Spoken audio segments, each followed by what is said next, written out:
All right, for those listening right now, we are just doing a trial run of some new equipment, and possibly a little later during the live scrimmage, we may have some uh, live commentary. So, but for now, we're just testing new equipment, and hopefully next week we'll have some fun things to look at. All right, for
Okay, am I live? Can we tell?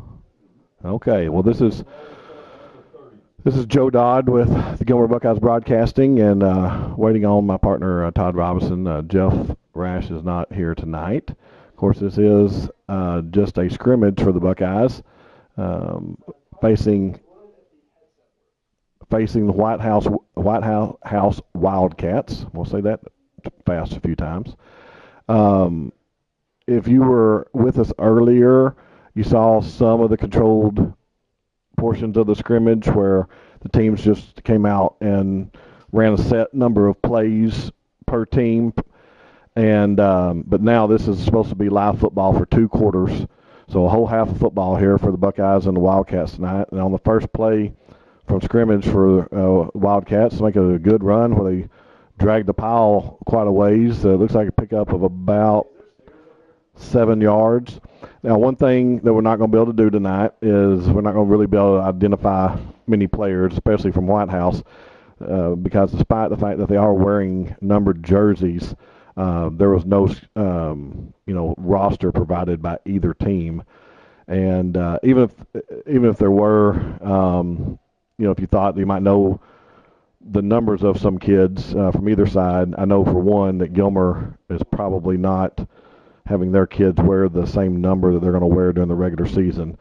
Just a little coaching gamemanship, there where you don't want to allow other teams to video or watch this on YouTube and say, well, who's that player right there by the number, and then identify him in another game during the season. So they're wearing different jerseys.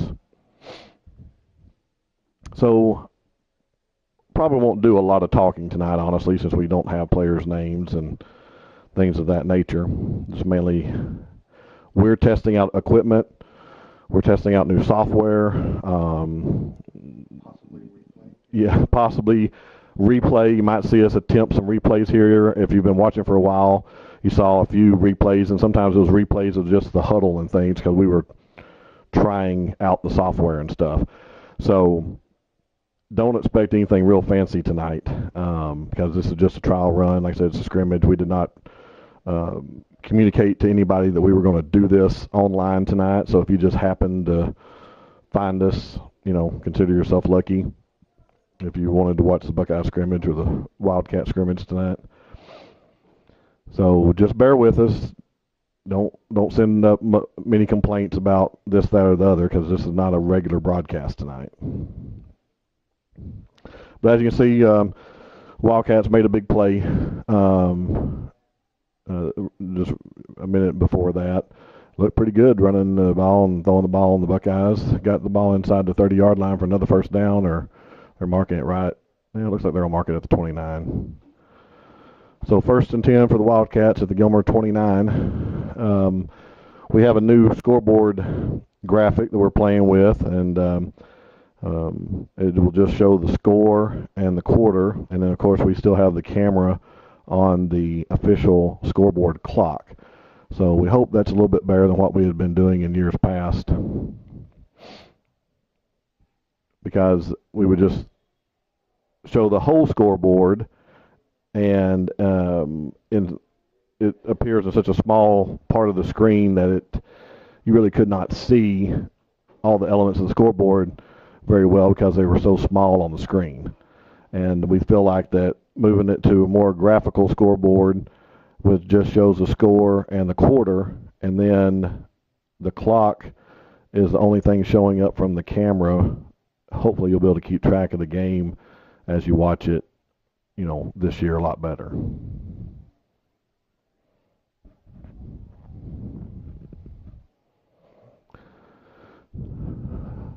Well, okay, here we're going to test the replay here. That's a good one. It's a good run. Not a good play for the Buckeyes, but a nice play by the Wildcats.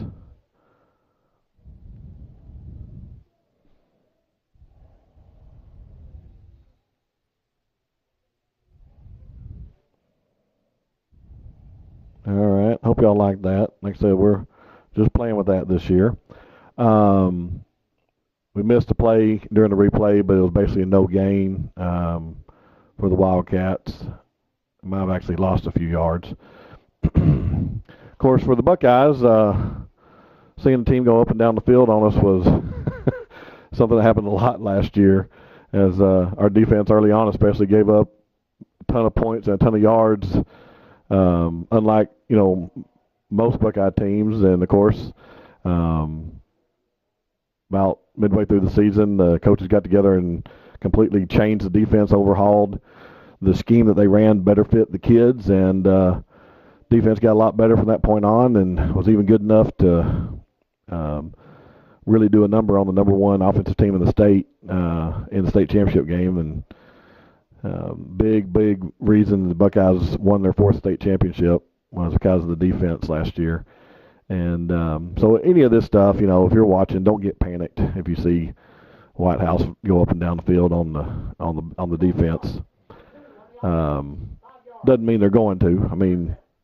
But as you see, they're getting a little bit closer to the end zone. It's becoming a lot harder. Another penalty on the Wildcats. So now they're backed up 3rd and goal from the 15 now. So it's a good chance for the Buckeyes to get out of here with no points or 3 points, hopefully.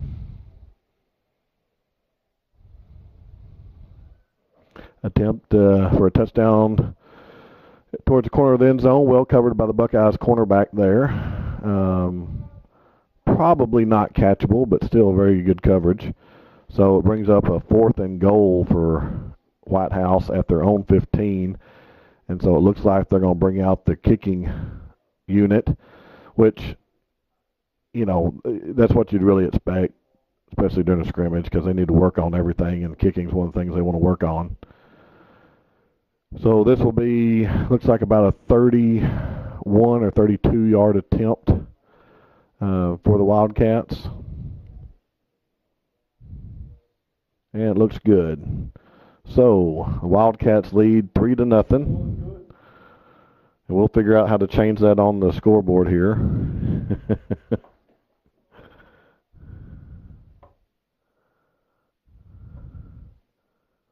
There we go. Whitehouse leads 3-0. All right, let's see if we can run a commercial real quick. I'm going to put y'all on the spot.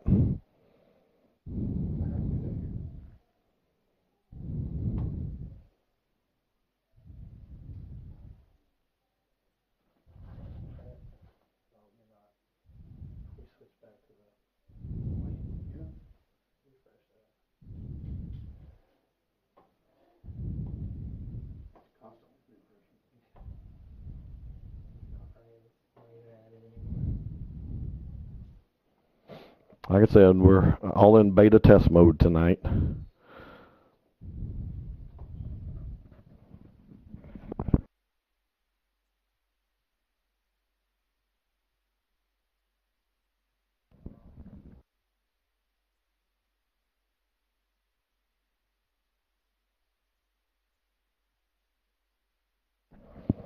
Okay, like I said, we're playing tonight and testing stuff, so don't hold this against us. I think a commercial ran for a little bit. Not sure if we could hear it or not.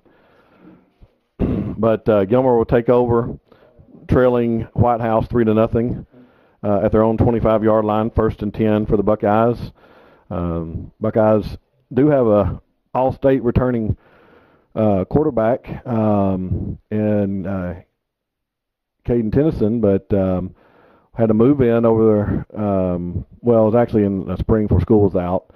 Former starter at Jacksonville last year, but was hurt a few games also, so he played, I think, 7 games.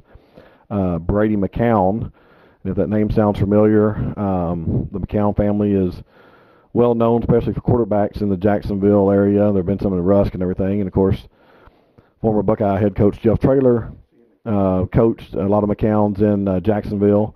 And Brady's father, I think, is Josh, if I'm correct on that. And he's a former, I think, A&M quarterback and played professionally for a while. And they moved to Gilmer, and it looks like that he's won the starting quarterback job because Caden Tennyson is probably going to play a lot of defense for us back at probably safety. And then also had some plans at, like a receiver and others on offense. and something that he actually has wanted to do the last couple of years. He really wanted to play defense, and as you can see right there, a little bit of miscommunication there for the Buckeyes when two of their backs literally ran into each other and almost fumbled the football away, but managed to hang on to it. But still, that obviously was a loss of about 4 yards for Gilmer on that play, so it brings up a 3rd and long for the Buckeyes. It's about 3rd and 14 at their own 37-yard line. So McCown's in the shotgun, 3 receivers to his right, 2 receivers to his left. A bad snap. He has to hustle for it and dive on it. So it's going to be another big loss for the Buckeyes, and obviously the punting team will come out. Yeah, I guess we can replay it just to test it, but yeah. But so Buckeyes offense not looking very good in their first possession, but once again, folks, this is a scrimmage, and for the Buckeye coaches, a lot of times these scrimmages, they call plays that are designed for certain things, like they want to see, how certain kids play in a certain play, or, different things that don't necessarily mean that they've called a play trying to beat that particular defense, because this is just a scrimmage. And while you're always wanting to win, you truly don't really care, about a scrimmage. It's for a lot. It's for a lot different things than that. If you're still watching, you might notice they didn't actually. Did he actually punt, or did they just not? I guess they not returned it. I didn't see. I think they let him punt, but it just goes where it rolls out of bounds. There's no return on this. There's no return game tonight, basically. And no special teams are not going to be really live. So anytime you see a punting or a kicking situation, they're not going to go, full speed on that. So 3 minutes and 4 seconds left in the first quarter. Gilmer trails 3-0. And Whitehouse offense back on the field at their own, looks like 28-yard line, 1st and 10.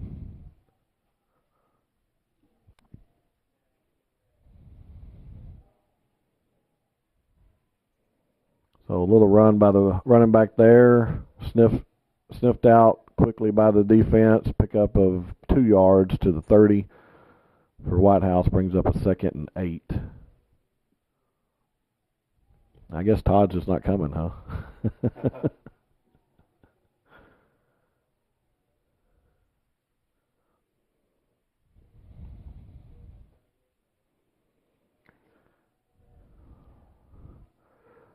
Oh, wow. A good passing catch by the Wildcats. It looked like it might be picked off by a safety coming in really quickly, and misjudged it just enough. And my coach used to tell me, he said, make sure if you do that you're going to get the interception, because if not, obviously you leave that receiver wide open. And he did not make the interception. That receiver managed to catch it and was wide open, so pick up a first down of more than 10 yards for the Wildcats. Are now inside Gilmer territory at the Buckeyes 48, 1st and 10. And they had a receiver get behind the Buckeyes secondary for another huge play inside the 10-yard line for the Buckeyes. Managed to get him down. I think they're saying the Buckeyes took the ball away, but I guess they're going to say that he was already forward progress had been stopped, so I guess they blew a whistle. We couldn't hear a whistle up here because we're not in our regular booth. And you might, I don't know, is there any reflection on the camera from the glass that you can tell? So if you see a little reflection, we're shooting from a different booth tonight. It's a long story. So we don't have an open window where we normally can hear a whistle.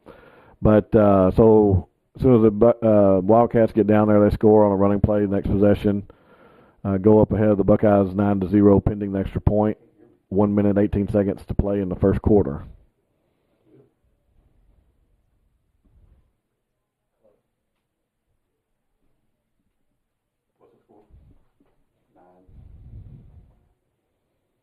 You might well just wait. Just might well wait. Okay.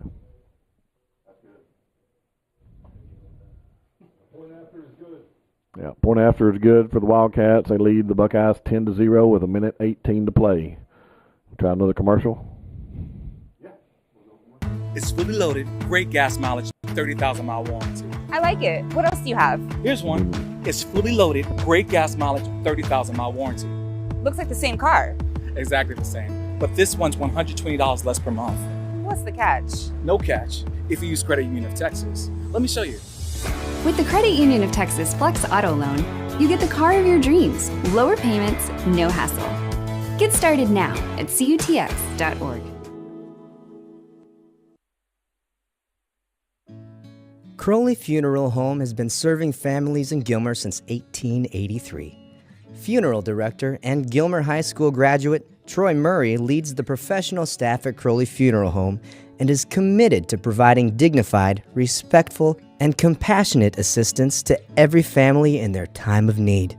Crowley Funeral Home feels strongly about maintaining high standards of excellent service while still keeping prices affordable.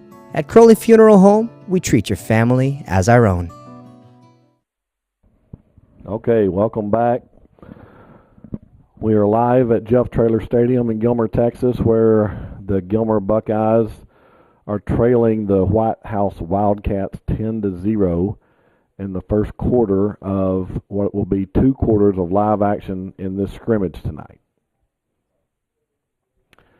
Well thrown ball by the Buckeyes quarterback there, just went through the hands of the receiver number 18.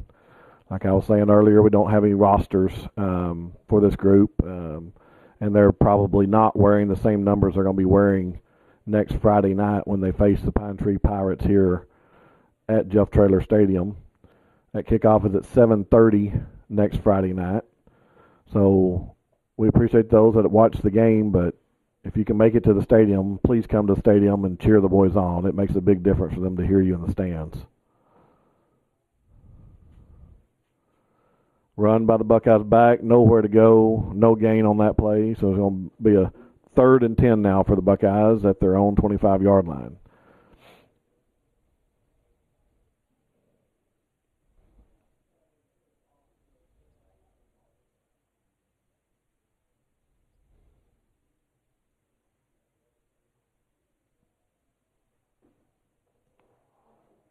About 10 seconds left. I thought, the Buckeyes had plenty of time to get a play off, but I'm not sure they're going to get one off now.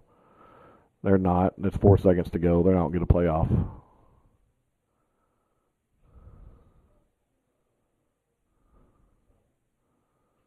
All right, and we'll just go ahead and cut the commercial now, too, because believe it or not, even running these commercials is something that we're testing out and playing with. So we'll come right back with the second and final quarter of this scrimmage between the Buckeyes and the Whitehouse Wildcats. There's something special about a local hometown bank. The pace is a little slower, the smile's a little brighter, and the relationship is, well, personal. Visit us in Gilmer or our new bank in Longview on the corner of 1844 and Judson Road. For over 120 years, Gilmer National Bank has been building relationships, one customer at a time. Come see us for all your personal, commercial, and agricultural needs, because we want to hear you say, Gilmer National Bank. That's my bank. Equal housing lender, member FDIC. At Farmers Insurance, we've seen almost everything, so we know how to cover almost anything, even a rock and wreck.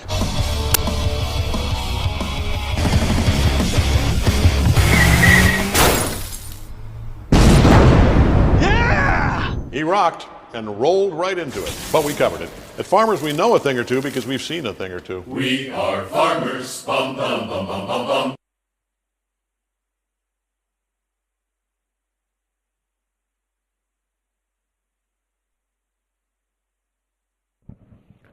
And we're back at Jeff Traylor Stadium in Gilmer, Texas, where the Gilmer Buckeyes just picked up their first real positive play of the scrimmage, the live portion of it at least, with a nice pass from the quarterback McCown. Not sure who the receiver was on that, but brought the Buckeyes to Wildcat territory for the first time, 1st and 10 from the 48 of Whitehouse.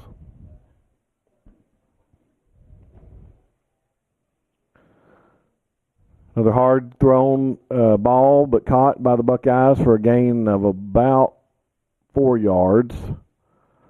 Bring up 2nd and 6 for Gilmer. As said, as you can see on the scoreboard, Gilmer trails Whitehouse 10-0, but don't panic, folks. This is just a scrimmage. It truly means nothing. Once again, you like to win whenever you suit up and you're playing, and the Buckeyes like to win, but a scrimmage is meant for different things, and so the coaches are looking for different things here than just to win. So good run by Buckeyes running back. Of course, they're going to miss Will Henderson this year, the Buckeyes' all-time leading rusher and touchdowns, yardage, all-purpose yards, who was taking his talents from Jeff Traylor Field to Jeff Traylor himself, as he signed with UTSA over the summer and is expected to get some playing time at least for the first several games this season, and then they'll make probably a decision about redshirting him. Buckeyes got to the Wildcats' 21-yard line on that last play. And check one, check two. You hear me, Joe? I hear you, Todd. I got you. Well, first quarter was a whole lot of figuring out what not to do. Well, I was telling folks that if they're watching, don't panic. This is a scrimmage, and the coaches have, you always want to win, even in a scrimmage. Don't get me wrong, but the coaches have plays and things designed for a lot different purposes than just winning the ball game. So it's every different purpose than winning the ball game. Yeah. It's specifically designed to do situational stuff, to isolate specific guys and letting them see where they're going to be in specific plays. Everything is designed to uncover what you need to work on. Exactly. So we saw their drop ball. McCown, they're going to get used to him. He throws a good hard ball. I was telling him also that, while this is the first time I remember Gilmer wearing numbers in a scrimmage in 20 years. I think what happened there, just being down in the locker room before the game, I think that was basically, there's a touch. Oh, dropped that one. A little bit late on the throw, but good defense. Yeah. I think the referees basically said, no, we need to have numbers because we can't make calls otherwise. So the referees, I think, dictated that we actually have numbers. Well, they've never done that in the last 20 years when they played live. It's the first time that we'd ever dug out some old jerseys, and trust me, I know those are old jerseys. Yeah, I'm not sure. I said the same thing. I've never seen those before. I mean, they're sharp looking. They got a little black stripe in the middle of the shoulders and everything. I did those for the 8th grade a couple of years ago. Well, and I told them, I said, they're definitely not wearing the numbers they're going to be wearing next Friday night when you see them against Pine Tree. No. So even if we had a roster, it wouldn't mean anything. Yeah. And see, the kick attempt was very short. I don't think that's Braden Pate out there kicking. No, that was Pate. That was Pate. He just kicked the ground, yeah. Oh, okay. Well, like I said, this is preseason, and it's where everybody works the kinks out. I was telling the folks that, especially if they were watching the control portion of the scrimmage, they saw us doing all sorts of weird stuff with the camera and commercials and replays. We did replays of huddles and things. So we were trying to just, get things. We got new software and all this stuff, and so, tonight is a practice night for everybody. And, absolutely. And Braden Pate went 12 for 12 last season on field goal kicks, including 3 game winners with basically no time on the clock, and was the leading scorer in the nation as a kicker. So we're in good hands kicking wise. He's has hit there. About 6 kicks that I've seen personally over 50 yards. One of them I saw 61. A couple. Yes, I saw one about 60. He can absolutely boom it, and I wouldn't worry about that too much. I think the biggest adjustments are basically secondary realizing, and one of the things that happens in terms of stylistically that Whitehouse plays, and we haven't scouted Whitehouse, we haven't played against. They play Josh Heupel offense. They just run real fast. They go fast. So us getting lined up and getting in position in conjunction with not understanding completely yet in the season who's going to be where, who needs to be where. By the time you look over at the coach to figure it out, the play's being run. Yeah, exactly. So let's see if the defense here can step up and get a 3 and out. Yeah, they did a good job on that play. A little run up the middle for Wildcats, picked up a couple of yards, but Buckeyes snuffed it out real quick and got them down. I was saying that earlier that, when they Wildcats ran down the field on them earlier, we got used to that last year against the Buckeyes defense, especially the first part of the season. But, they changed their scheme, and I was talking to my brother Daniel, who, of course, is one of the defensive coaches. In fact, this year he's moving from one of the linebacker coaches to coaching the corners, and Daniel told me that they're still doing what they changed the defense to be like after the sixth game of the season last year, which they basically moved from a 4-3 defense to really more of a what would say a 4-2-5. Is that is that correct? It's the TCU Gary Patterson look where we've got 4 down linemen, and I can tell you the other thing that's not especially shows up on the defensive side is both of your starting outside linebackers are not in right now. That's Jeremiah Noble and that is Caden Tennyson. Both those guys are not playing tonight. They're not even dressed out. The other thing that's happening on defense is that the front of the front four, Mr. Hagler, our multiple offer inside tackle, defensive lineman, who is an absolute load and difference maker, is not even dressed out tonight. He tweaked his knee. He thinks he's going to be able to go next week, but obviously Buckeyes at this point not taking any chances anywhere, and basically keeping a lot of the starters out that especially shows up on the defensive side. So you've got pretty much half the guys on defense tonight that you're seeing that are not normal normal defensive starters. So. And like I said, that the scheme-wise, Daniel says it's basically going to be the same as they, did the second half of the season, which it proved to be so successful. And he said it's really dictated by the offense. He said, when their personnel are such that, it's more of a passing situation, then you'll see them more in that 4-2-5 compared to a running situation when they're in a 4-3, predominantly, which, the Buckeyes have run what we used to call a 50 defense for years and years and years. But, if you watch the first, especially 3 or 4 games last year, you realize that was not working. So we need to do something different. And we did. And, like I said, all the credit in the world. And I told, defensive coordinator Tommy Edwards after the season last year that I thought it was the best season he's ever coached. The defense staff, their best job they've ever done. And it was statistically probably the worst defense Gilmer's ever had. Yeah. Oh, and well, the first 5 games, no one guy was even playing in the same position that he had been playing. We have 2 really good slant look reads out to the left-hand side by McCowan there, who's, because of Caden's injury, is getting most of the snaps here during this preseason. Caden's had an injury getting over. I would look out from the backside. That's going to be a touchdown for the Buckeyes, their first one of the scrimmage. That was much needed. Like I said, the kids want to win the ball game. Don't get me wrong, but and the coaches do too. So that was a well executed run there, well blocked, good run. Like I said, we're never going to replace someone like Will Henderson, but no. We've got some really good backs back this year. We are deep, and that's led by even Butler Darvay Smith, his backup, probably could have started on most every high school team in the state, if not all state. Yeah, and all the way up. And we lost both of them, but we've got some good backs coming in back this year. Yeah, it's always been an embarrassment of riches for the Buckeyes at the back position, and it's nice to say, okay, well, there's no running back that is going to replace Will Henderson. You got to understand, Will was world-class speed. The kid ran 10.15, which is, you think about the Olympic qualifying time is 10.21. Exactly. If Will Henderson is well, from anywhere else. But, he was honestly a great running back. Yes, yeah. He's great very rare vision, combination where you're a great running back and you have Olympic track speed. That doesn't happen very often. And to be a home run threat literally every time you touch the ball. And of course, we go from 4.2, 4.40, which is just unheard of at the high school level. And Trill Butler runs a legit 4.36, which every coach in the state would take in any position. Oh, of course. And so we're the cupboard is by far in a way not empty. And it's just a lot of new guys and new positions and gelling and getting everybody together.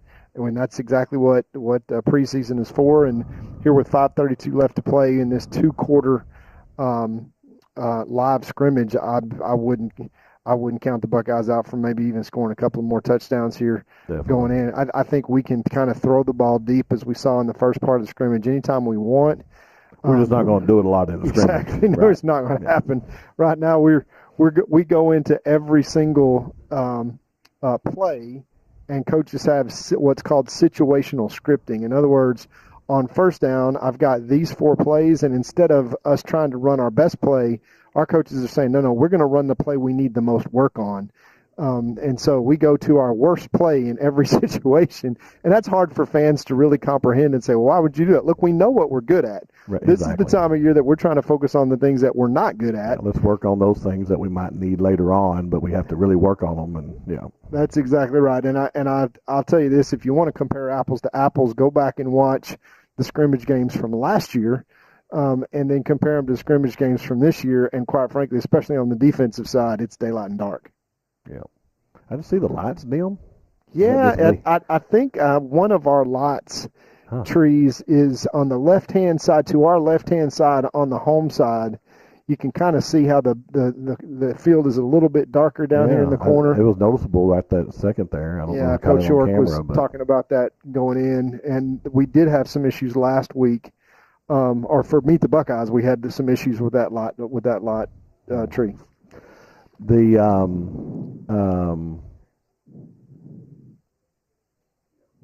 And I also know, I mean, I didn't look on that last offensive possession, but did we have all of our number one linemen out there on that last possession? No, half of those were twos. And again, on the offensive line, too, we've got some guys playing different positions than you're going to see them playing during the year. And some of that is figuring some stuff out. And some of that is by design. Right. So when you see, for example, the size that we've got on the right hand side of the football, that's a nice executed screen there by Whitehouse. That's the one thing that they do really well. They run a great screen game. Coach and staff does a great job over there. But we almost have 3 seasons. Our first 5 games, we're basically not going to have the same guys in the same place that we will for the district season, and we won't have the same guys in the same place that you see for playoffs. Well, Todd, since you're not in here with us, that's another thing. We've got new wireless headphones, so you can kind of roam around. But we just had a visitor in the room. We want to show off some of this new technology, and we just showed a replay of what we call a highlight now of that last touchdown. How about that? We've never had that capability. So. We've got replay, unbelievable. I'm so fired up I can't see straight. Good pursuit there by the Buckeyes, and good job by the quarterback just to dump it and get rid of it. I do notice too, Joe, that we're not playing regular rules for scrimmage. Normally, we're playing a running clock. So I didn't notice that. You're right. We are playing a running clock. Yeah. So this is not even regular live scrimmage. Not even a live scrimmage. We are playing live plays for 2 quarters, but quite frankly, it's not a half. So I mean, unless we can get them off the field real quick, we may not have much of a chance to either tie this thing or go ahead. Right. So. It's just a scenario where here comes 3rd down and 5, and if we don't stop them here, we're probably only going to have time to run 2 or 3 offensive plays. Now, the clock will stop on possession change, but right now, the incomplete passes, the clock's not stopping. And I was working. I'm kind of shifting gears here a little bit, but we're talking about the cupboard not being bare. I was working a week or so ago on my preseason stuff, just getting my statistics and things I give to you and Jeff and other media folks, and just trying to get my stuff together. And when I was putting together the, kind of like the kids to watch, good interception by the Buckeyes here. They get a chance before I even said so. It looks like they may get a pick 6. Yeah, Mike easily turned on the Jets and scored a touchdown. And I tell you what, after the week that he's had, I'm glad that it ended that way because poor Micah has had one of those weeks where it's one of those kind of things that everything that you seem to do is the wrong thing, and it's good to. And we're showing the replay right now. How crazy is that? That's how about it? Hey, I can't. We're gonna wear that out. I guarantee you, we're gonna wear that out. Well, Micah Easley, this kind of was getting into the point that I was making about our talent level and everything. Micah Easley is one of 2 kids on the football team this year that was on the 4x100 and the 4x200, and actually he ran the 4x400 also. Correct. But 4x1, 4x2 relays that both won state championships this past spring. 2nd in a row, and basically Micah ran last year as well on the sprint relay, which was not really expected, but that confidence that he just blossomed with last year during track season coincided with probably six Well, major our running Division back, I we offers. saw a little bit of speed there. So our running back with Trill and him were both, so that's half of our sprint relay, 4x100, 4x200. That's back. And then by my count, we had, I think it was about 8 kids already on this team that have been offered Division I scholarships. Yeah. And there's probably going to be about 4 more that will be offered before the season's over. Yeah. So, I mean, we're looking at between 8 to 12 kids on this team that will have an opportunity to play Division I football. Yeah, and the last time that happened was 2014, and we all know what happened that year. And again, every team is different, but this team, Joe, I think is it has the potential to be physically, at least individually. Did they call that touchdown back? No. Okay. I think that they call penalties, but they're not assessing a difference on the play. I heard them say a defensive holding or something penalty, defensive sides. Was that on the interception, though? The next play after they got back. Yeah. Okay, I just want to make the extra point. All right, thank you, guys. Todd and I are just talking here, so like I said, folks, it's a scrimmage, so we're, but when I did hear them announce a penalty, and I hadn't really paid attention and seen another play, which there really wasn't one, it was on the extra point apparently. But I want to make sure they didn't call that touchdown back, because we are ahead now, 14-10. Like I said, it's not that important to win a scrimmage, but we still like winning. Yeah. Well, it's nice to see. They did call it back. Yeah, but I think the way that they're playing it is that they're not assessing the penalty. Well, maybe they did then. Parker Dodd, who's actually watching and keeping stats for me, said they did call it back. That's why they had the ball 3rd and 1 where they were. So that probably is true. So I guess we need to change that back to 10-7. Yeah, there it is. Now they switched it back. There we go. Yeah. Now they got a first down, so we're not going to see the ball back. No, not with the running clock. Well, no, it is still running. Okay, all right. But I mean, it's not very often that we have, that many kids at Division I level. I mean, most years, honestly, we might have 1 or 2 kids at most at Division I, and then 2 or 3, 4 more that might be playing, another division level of football. So to have anywhere from 8 to 12 kids on this team that, either have already been offered or probably will be offered Division I, scholarship opportunities, that's pretty amazing. Yeah, 2014 is the last time that we had this kind of depth and with individual talent. But the really exciting thing is how much young talent we have. I mean, we've probably... Let's call it about 4 underclassmen in that group. 4 of those guys 3 are or 4 of not those, even juniors. 8, right, or exactly. They're sophomore or juniors. So, yeah. And we've got some really, really talented freshmen that are playing up on the JV to get them ready. Hopefully we don't need them for the playoff run, but they will be up and talented enough to play and will contribute for sure. And, again, the last time that happened was 2014 with guys named Chris Boyd and Tate and those guys that were freshmen and contributing. And hey, Chris still playing on Sundays for the Texans. Well, as we say, we've got 2 of those guys that were primary reasons their senior year that we won that state championship in 2014. Yeah, and Blake Coach and Travis Chris last year. Blake and Chris both still playing in the NFL. Hopefully, they'll make it through all the preseason cuts and everything. Chris Boyd is down at Houston now with the Texans, and then Blake's with Seattle. Signed with Seattle. So and doing actually, really well. He led the team in tackles last week. Yeah, both of them this past weekend got their name called several times on TV. So they had quite the preseason games. As you know, it all comes down in the end. But both those guys have served their apprenticeships through practice squad time, and Chris actually has been on the squad.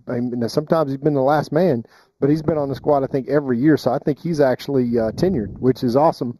That means he'll get a nice retirement, and I think Blake is, if he winds up on a roster this year, will be that too. And this year, right? Yeah, trust me. After knowing how that all works with Curtis, I'm happy for them, and understanding what they're going to get for the rest of their lives. It's awesome. Hopefully, these headphones that we have will be able to allow us. We're going to try to possibly do the coaches, interview after the games like we've done sometimes over the last couple of years. Of course, when we did that previously, it was usually me going down the field with a cell phone and just handing the cell phone to. We're a long way from that now. Yeah, to Alan and you and Jeff, interviewing him after the game. And if everything goes according to plan, we couldn't do it tonight because of some certain restrictions on the Wi-Fi that should be fixed by next week. But we should be able to take one of these wireless headphone sets that you and I are wearing, brand new, and take one down to him on the field after the game, and let you and Jeff, have a few words with him and find out, his thoughts about the game immediately afterwards. And that's always a fun thing for people at home watching the game to see. They like to know, what was the head coach's, thoughts, immediately. Obviously, it's more emotional at that point because they haven't really, seen any tape or anything, but it's still a nice feature to have, and we're looking forward to doing that. We're looking forward to hopefully the replays and some highlights that we're talking about, and then the scoreboard we hope is, a little bit better for people, and we're going to just try to keep improving the broadcast as much as we can, every game and every season. Yeah, cool. All right, well, we will kick it off next Friday night, and we've got here's some more cool replay technology. Like I said, after they do the replays, they basically keep them in order, and we can come back and say, okay, here on this play was this happened in that play, and pick up some highlights. That's and maybe awesome. play of the game type of capabilities, things like that. We're hoping. I love it. Cool. All right, go Buckeyes. See you next week. Hopefully, we are ready to go. Like I said, please come out and support. Yes, we want you to watch. If you can't come, but we need you to come in the stands, cheer on the boys, and let them have a good, full, stands to cheer them on next Friday night, 7:30, here at Jeff Trader Stadium in Gilmer against the 4A Division I now Pine Tree Pirates, who moved down this last realignment, and we haven't played them as a regular season foe since 2015. So it's been 9 years since we've scrimmaged them several times over the years, but 9 years since we last played them, and so it'll be a chance to pick up a game against a team that's honestly been a rival of ours for a lot of years, especially if you were around in the 60s and 70s. They were a district rival every year. But like Todd said, we'll be back next week, and say a little prayer for us. Hopefully the new technology will really, probably not technology, probably us will be able to work the new technology a little bit better, and put on a good broadcast for you next Friday night. We'll see you then.